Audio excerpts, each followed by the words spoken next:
जो next topic है वो करने जा रहे हैं, that is alteration in memorandum of association के जो क्लॉजेज हैं उसके अंदर। अब जो आपका हमने पढ़ा था दैट इज़ कि जो मेमोरेंडम ऑफ एसोसिएशन होता है उसके अंदर चेंज नहीं कर सकते, वो हमारा एक अनऑल्टरेबल डॉक्यूमेंट होता है। पर जो आज हम टॉपिक करने जा रहे हैं उसमें हम ये करेंगे कि येस, मेमोरेंडम ऑफ एसोसिएशन को हम चेंज कर सकते हैं, पर इसकी डिफरेंट कंडीशंस हैं।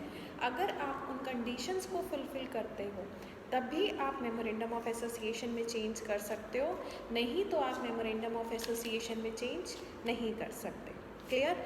फर्स्ट क्लॉज क्या था, फटाफट से बताओ मुझे, सोचो फर्स्ट क्लॉज क्या था, important clause, that is name clause.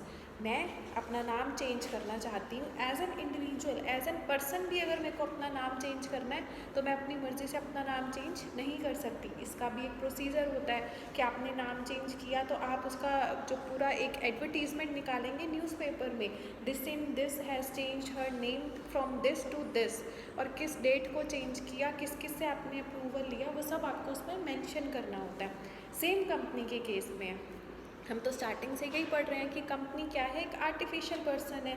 तो जैसे एक बंदे को नाम चेंज कराने का प्रोसीजर है, वैसे ही अगर कंपनी को नेम चेंज कराना होगा तो उसका भी एक प्रोसीजर है। क्लियर? तो अब हम उस प्रोसीजर की बात करते हैं, alteration in name clause. First, इस ऑल्ट्रेशन इन नेम क्लॉज के भी दो पॉइंट्स हैं। First is by special resolution and permission from the central government, and second is by rectification in omission of name.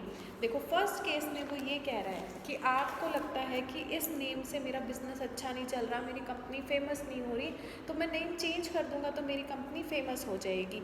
इस केस में अगर आप name change कराना चाहते हो तो आपने क्या करना है, एक स्पेशल रेजोल्यूशन पास करना है, एक स्पेशल काइंड ऑफ नोटिस जिस पे सारे डायरेक्टर्स के साइन होंगे। उस नोटिस को फिर आपने किसके पास भेजना है, सेंट्रल गवर्नमेंट के पास। सेंट्रल गवर्नमेंट अप्रूव करेगा कि आप अपने नाम में चेंज कर सकते हो तो आप अपनी कंपनी का नेम चेंज कर सकते हैं। सेकेंड केसेस कि बाय मिस्टेक या ओवरलुक कर दिया आपने और आपकी कंपनी का नेम दूसरी कंपनी के साथ सिमिलर हो गया है।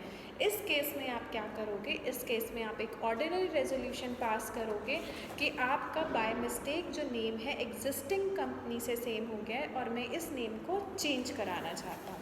तो इस केस के अंदर आप अपना नेम चेंज कर सकते हैं। फिर इसके अंदर बात होती है ऑल्ट्रेशन इन सिचुएशन और रजिस्टर्ड ऑफिस क्लॉज। इस अब नेम क्लॉज में दो पॉइंट आए थे कि बाय मिस्टेक आपने कर लिया या आपको लगता है कि मेरा काम इस नेम से ज़्यादा अच्छा नहीं चल रहा। Second main point is alteration in situation और रजिस्ट्रेशन क्लॉज, मतलब आप कंपनी का ऑफिस चेंज करना चाहते हो। इसके 3 पॉइंट्स हैं। फर्स्ट पॉइंट क्या है, उसी सिटी में रह के एक लोकेलिटी से दूसरी लोकेलिटी जाना है। कैसे चेंज करोगे, ऑर्डिनरी रेजोल्यूशन से, पर ये आपने रजिस्ट्रार को इन्फॉर्म कर देना है 30 दिन के अंदर अंदर। सेकेंड इज आप एक सिटी से दूसरी सिटी में जा रहे हो इन सेम स्टेट, फरीदाबाद से रोहतक जा रही हूँ हरियाणा स्टेट के अंदर ही, तो इसमें आपने क्या करना है, आपने रीजनल डायरेक्टर से परमिशन लेनी है कि क्या मैं अपना चेंज कर सकती हूँ। अगर वहाँ से आपको परमिशन मिल जाती है तभी आप वो चेंज कर सकते हो, और आपको ये कंफर्मेशन उससे लेनी है, मतलब जो रीजनल डायरेक्टर है उसने आपको परमिट कर देना है कब, विद इन 4 वीक्स, जब से आपने उससे परमिशन, आपने उसको अप्लाई कर दिया था कि अब मैं ये शिफ्ट कर रहा हूँ, तब से लेके 4 मंथ्स के अंदर अंदर उसको, 4 वीक्स के अंदर अंदर उसको आपको परमिट करना होता है। नेक्स्ट इसके अंदर है shifting from one state to another state. अब हरियाणा से छोड़कर आप यूपी में अपना बिजनेस करना चाहते हो, तो इस केस में आप क्या करोगे, first is special resolution, second is central government. जब दोनों तरफ से आपको हाँ मिल जाएगी तब आप अपना चेंज कर सकते हो, और आपको कब, ये कितने दिनों में ये सारा काम कर लेना है, विद इन 30 डेज। क्लियर हो गया? Next is alteration in object clause. Object clause क्या होता है, objective of the company. This is very difficult to alter. तो जब डिफ़िकल्टी आ रही है, इंपॉर्टेंट चीज़ है कैसे ऑल्टर करेंगे, स्पेशल रेजोल्यूशन के साथ, और वो स्पेशल रेजोल्यूशन कौन चेक करेगा आपका, फिर सेंट्रल गवर्नमेंट। अगर ये दोनों चीज़ें आप कर लेते हो, सेंट्रल गवर्नमेंट आपसे सहमति रखती है, कन्विंस हो जाती है कि येस ये इनका ऑब्जेक्ट क्लॉज चेंज कर देते हैं, ये तो कंट्री के हित के लिए चेंज करवाना चाहते जा रही हैं, या इससे इनका जो कंपनी है वो ग्रो करेगा, या हमारे पास रिसोर्सेज अवेलेबल है, हम उन रिसोर्सेज वेस्ट जा रही हैं, हम उन रिसोर्सेज को अच्छे से यूज़ कर सकते हैं, या इससे एक स्टेट का डेवलपमेंट होगा। जब गवर्नमेंट को ये चीज़ दिखाई देती है तब गवर्नमेंट अप्रूव कर देती है। अब इसका प्रोसीजर क्या है, वो भी यही है कि आपको कितने दिन के अंदर चेंज करा लेना है, 30 डेज़ के अंदर। नेक्स्ट इज इसमें देखो पहले वो कह रहा है कि आपने स्पेशल रेजोल्यूशन पास किया, फिर सेंट्रल गवर्नमेंट के पास आप गए, फिर वो कह रहा है कि आपने जब आपने चेंज कर लिया, सेंट्रल गवर्नमेंट ने आपको परमिशन दे दी है, तो आपने ये रजिस्ट्रेशन वाला जो आपका ऑल्ट्रेशन है इसकी कॉपी किसके पास भेजनी है, रजिस्ट्रार ऑफ कंपनी के पास विद इन 3 months। जैसे ही सेंट्रल गवर्नमेंट आपको परमिट कर देती है that you can change the objective of the company, you have to go to take that application and go to registrar of company within 3 months।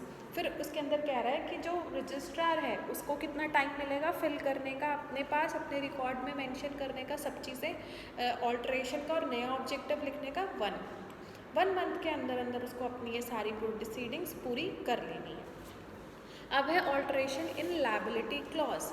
Liability clause को अगर आपने liability clause और next clause है आपका इसमें capital clause. Liability clause क्या कहता था हमारा, लिमिटेड लायबिलिटी है या अनलिमिटेड लायबिलिटी है। क्या आप ऐसे बैठे बैठे अपनी कंपनी को प्राइवेट लिमिटेड या पब्लिक लिमिटेड कंपनी बना सकते हो या अनलिमिटेड कंपनी बना सकते हो? नहीं। बहुत सारे क्रेडिटर्स हैं जो इस चीज़ के लिए, शेयर होल्डर्स हैं जो इस चीज़ के लिए रेडी नहीं होंगे, तो इसलिए ये आपको अगेन बहुत प्रॉब्लम आता है इसमें चेंज करने में। सेम कैपिटल के केस में भी अगर ये चीज़ आपके आर्टिकल ऑफ एसोसिएशन के अंदर मेंशन है कि आप चेंज कर सकते हो, तब भी आप मेमोरेंडम ऑफ एसोसिएशन में चेंज कर सकते हो, नहीं तो नहीं कर सकते।